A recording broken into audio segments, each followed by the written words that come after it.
Hello ka backyard, so may tip naman ako kung hindi nyo kabesadong mag-inject ng mga kambing para hindi mapasok yung needle, ikat nyo lang yung tip ng inyong takip. Ganito po mga ka-backyard. Para may stopper siya. Kapag tinusok nyo, tapos gumalaw yung kambing, hindi mapapasok ng buo yung needle. So magkakaroon siya ng stopper, ganito mga ka-backyard. So kayo nang bahala, ganito lang dapat kaaba. Pwedeng ganito, pwedeng ganito. So kapag malaki yung kambing, ihaba nyo konti. Pero kapag maliit, ganito lang mga ka-backyard. So ayan, i-inject natin, tingnan natin. May kakatap. So ang pag-restrain naman ng kambing mga ka-backyard, sakayan nyo ganito pa. Para hindi masyadong gumalaw-galaw yung kambing. Sakayan nyo lang ganito yung kambing. Yan.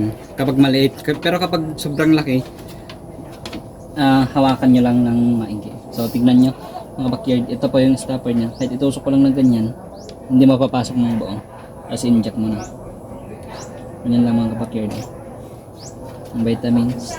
Tapos ito naman yung iron natin. Ipapasok mo lang ng ganyan. Kahit i-diin mo, hindi mapapasok ng buo.